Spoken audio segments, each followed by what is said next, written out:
What if I told you there's an island with no Wi-Fi, no cell phones, nothing at all, where the mayor wants to turn it into the next trendy tourist destination, but there's just one little problem. The island is cursed. This is Widow's Bay, and episode 1 already gives you everything you need to know to decide if this series is for you or not. Stick around till the end, because I'm going to prove to you that this is the streaming surprise of the year. Quick warning, this video contains spoilers for episode 1. If you haven't watched it yet and don't want to know anything that happens, pause here, go to Apple TV Plus, watch the episode, and come back. If you've already watched it or don't care about spoilers, stick with me because there are things in this episode that most people missed. The first scene shows Shep, a sailor alone on his boat, talking over the radio in the middle of the night. At first, it just seems like another crossing near the coast, but within seconds, everything starts to go wrong. The lights flicker, the radio gets weird, birds appear in the darkness, the sea shakes, and a thick fog starts to take over everything. And right here, the series already plants the first question in our minds. Is this fog just a strange phenomenon, or is it something ancient coming back to the island? Because Shep goes into it and disappears. But before diving into the episode, let me give you a quick rundown. Widow's Bay is a series on Apple TV. It was created by Kate Dippold, the same screenwriter behind the Ghostbusters reboot and the movie The Hit. And the first episodes were directed by Hiro Murai, the same guy from Atlanta and Childish Gambino's music video, This Is America. On Rotten Tomatoes, the series has a 97% approval rating from critics. Now let's get to the episode. From there, the episode introduces Widow's Bay, a New England island town set apart from the coast, surrounded by sea, fog, old houses, and locals who seem way too used to strange things. And there's an important detail. Widow's Bay isn't just isolated by the sea. It also seems cut off from the present. Cell phones barely work, the Wi-Fi's spotty, communication is unstable, and that makes the island feel trapped in its own bubble. In a place like this, superstition doesn't just sound like old wives' tales, it feels like a survival rule. And it's in this setting that Tom Loftus, the mayor, comes in. Tom wants to sell Widow's Bay as a tourist destination. He wants to bring visitors, money, and life to a town that seems frozen in time. But there's a problem. The island itself doesn't seem to want to be sold. Check this out. Whenever Tom tries to show everything's normal, the town has a blackout. Whenever he talks about tourism, the fog rolls in. Whenever he ignores the legends, Shep comes back changed. And that's the thing that makes the episode work. Widow's Bay doesn't just seem like a cursed town. It feels like a town trying to stop anyone from messing with what it's buried. The episode gets more interesting when Arthur Lloyd, the journalist who comes to the island to write a travel piece, starts to learn about the town's history.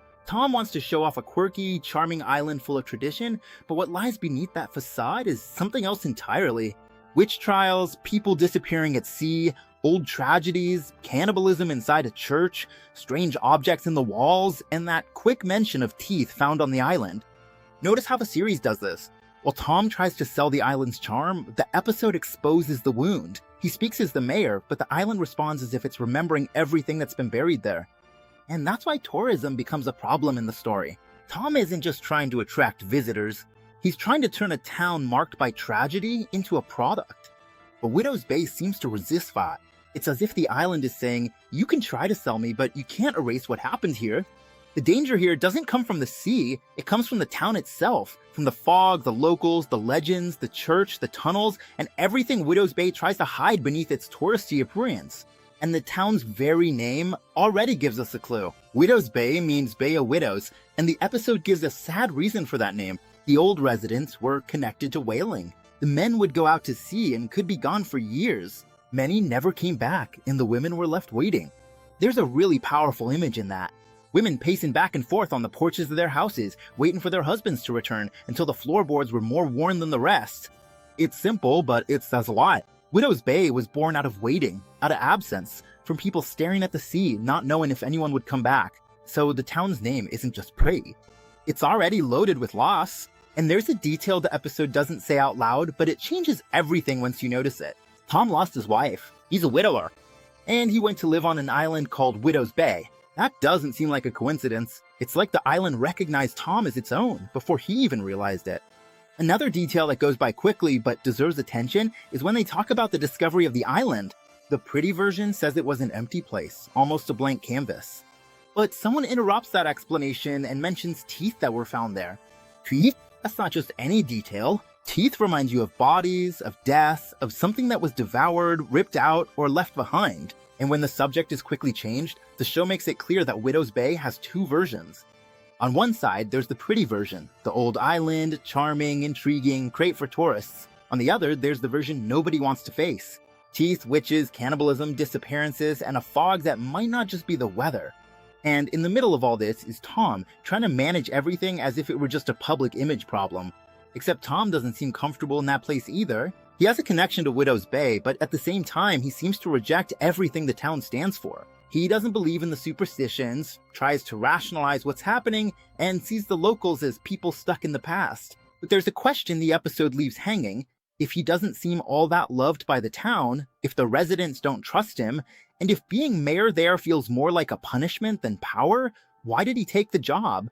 The answer the series suggests is simple and harsh. Nobody else wanted it. Being mayor of Widow's Bay doesn't seem like a win. It feels like a responsibility that just fell to someone. And that's why his confrontation with Wick works so well. Wick isn't just there to play the town's crazy old man. That's the easy interpretation. But there's a better way to see it. Wick serves as the living memory of the island. Tom stands for the future, tourism, money, the media, modernization, and rational explanations. Wick stands for the past, warnings, superstition, accumulated fear, and tradition. And what's most interesting is that neither of them is completely wrong. Tom knows the town needs to survive, but Wick understands something Tom overlooks. If that place has rules, breaking those rules can come at a high price. Tom holds the office, but Wick has the respect. Tom's the mayor, but he doesn't seem like the true guardian of the town, and that brings us to one of the episode's strongest ideas, the fog that steals souls. Wick explains that the earthquake and the fog are signs that the island has awakened, and he details the stages for those who enter it. The first thing that happens is that their eyes turn completely white. Then the person loses all their senses and falls into a total delirium. In 1846, something happened that the locals called the fog that stole souls, when anyone trapped inside it would lose themselves and become a threat to their own community. And that's exactly what we see happen to Shep. Tom hears all of this and still decides to go on. That says a lot about his character. Tom sees the impossible, takes a deep breath, and still goes to dinner with the journalist because the tourism article has to work out. That choice seems absurd, but it fits him. Tom is trapped by his own Hishin, and then Shep comes back. This is the moment when the episode shifts to another level. Up until then, the curse could still be dismissed as talk, folklore, local fear, or small-town exaggeration. But when Shep reappears with white eyes, out of control, not seeming like himself, the legend becomes reality. He doesn't just come back injured, he comes back different, and that's so much worse. At the hospital, when Tom gets close, Shep attacks him and then dies shortly after. Tom doesn't become a believer overnight, but his body understands before his mind can accept it. And at dinner with Arthur, the show delivers one of the episode's best bits of irony. The journalist had liked the town, and the story could actually work. Tom could finally take control of the narrative, but then the lights start flickering again. The mist appears outside. People want to leave, and Tom, now scared by what he saw at the hospital, tries to stop everyone from going. To the locals, maybe he's finally understanding the danger. To Arthur, it looks like an act, and that puts Tom in the perfect trap. When he doesn't believe, he seems irresponsible. When he starts to believe, he comes off as a fraud. He can't win. Arthur starts to think that maybe all of this is just an attempt to turn Widow's Bay into a dark tourist attraction, a town selling witches, curses, and legends as products. But the question is, what if it's not an act? Widow's Bay isn't just cursed, it also tries to profit from its own reputation for being cursed. But maybe now the curse has decided it's time to collect. And there's still another piece of information that changes the emotional weight for Tom. The belief that anyone born in Widow's Bay can't leave the island. Arthur asks about this. Tom tries to rationalize it, but the conversation shifts when his son comes up because Tom's son was born in Widow's Bay. And when Arthur asks if the boy has ever left the island, Tom's answer gets weird. It doesn't sound like a solid truce. It sounds like something he said just to end the conversation. This detail changes everything, because maybe Tom isn't just trying to save the economy. Maybe he's trying to prove to himself that the curse doesn't exist, because if it does, his son might be trapped there. Tom's stubbornness stops being just political. It starts to look like fear. He's not just the skeptical mayor. He might be a father trying to deny the one thing that would put his son in an invisible prison. Now we finally reach the end, and the ending changes the kind of mystery in the series. The camera pans down and we see layers of earth, tunnels, an underground structure, and an old chair that looks like a torture or execution chair positioned in front of an opening. This doesn't just look like horror decor. That image changes the question of the episode. Up until then, we might have thought Widow's Bay was just a town cursed by some force connected to the fog or the sea. But that chair suggests something else. It suggests the Sisto. It suggests punishment. It suggests that people built something to contain, torture, execute, or feed something. A curse could be just a legend. A chair hidden beneath the city is physical evidence. The ending doesn't answer. It makes the question worse. The question stops being just about what's in the fog and becomes about what this town hid beneath it. And this is where 3 theories that the internet is discussing come in. The first is that the fog isn't the monster. It's a sign, a warning that the island has entered another state.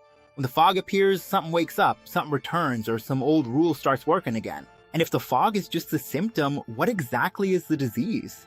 The second is that the curse isn't a punishment, it's a defense, as if Widow's Bay had its own immune system. When someone tries to open up the island too much to the outside world, sell too much, mess too much with the past, or turn tragedy into a product, the island reacts. The fog appears, the ground shakes, the lights go out, and buried secrets start to surface. Maybe Tom isn't saving the town. Maybe he's destroying the only thing that was protecting it. The third theory is directly connected to that chair. Maybe that place beneath the town isn't a prison or a torture chamber. Maybe someone used to sit there voluntarily, facing that door, as if they were guarding whatever is on the other side. And when that guard died, the island was left unprotected. Because it's one thing to have a legend, it's another for someone to build an underground room to deal with that legend. Widow's Bay might appeal to fans of From, Midnight Mass, Twin Peaks, Death Fog, Lost, and stories in the style of Stephen King. From, it borrows that feeling of a place with its own rules. From Midnight Mass, it takes the isolation and the small community holding on to old beliefs. From Twin Peaks, it gets the strangeness of the locals and the secrets hidden beneath the daily routine. From Death Fog, it gets the mist and the past that comes back from the sea. From Lost, it borrows the underground ending, as if the island had a hidden layer working beneath the surface. But Widow's Bay has its own identity. It feels like a story about a town that spent centuries piling up tragedies until a mayor came along trying to turn all that into a tourist brochure. And then the island itself started to respond. The episode comes with a risk. It throws a lot on the table right from the start. Fog, tremors, Shep, witches, cannibalism, teeth on the island, the curse of the born, Tom's son, an underground chair, an isolated town, tourism, journalism, superstitious locals. On paper, this could have turned into a mess of cliches, but the episode gets it right by treating all of this as part of the town's identity, not just random scares. Even so, there's still some pressure. The series needs to show what it's here for. A good mystery isn't just about opening doors, it's about knowing when to close some of them too. If it keeps piling up legends without direction, it could end up making too many promises and giving too few answers. But if it manages to organize these clues into a strong mythology, Widow's Bay has a shot at being one of the most interesting mystery series of the year. Here's my final take on episode 1. Widow's Bay has a strong opening, a town with real personality, and a protagonist who works even better precisely because he doesn't want to believe in the world he lives in. Tom tries to sell the future. Wick tries to protect the past. Shep shows that the legend has already started to collect its due. And the island seems to be saying the whole time that it doesn't want to be turned into an attraction. The series still needs to prove it knows how to wrap up what it starts, but episode 1 did the hardest part. It made you want to keep watching. So which of the 3 theories do you think is most likely? The mist is a sign, the island is an immune system, or someone who was guarding that door on purpose and now isn't there anymore? Let me know in the comments. Hey, before we wrap up, I want to ask you all for a quick favor. I wrote a book, it's called Baldum the Last Leg. It's epic fantasy with African mythology. It just came out on Amazon Kindle. If you like the kind of content we talk about here, I think you'll really enjoy it. The link is in the description. If you can check it out, I'd really appreciate your support. Thank you so much, really. If you enjoyed the analysis, leave a like, subscribe to the channel, and hit the notification bell. This is Guy Santos, and I'll see you in the next video.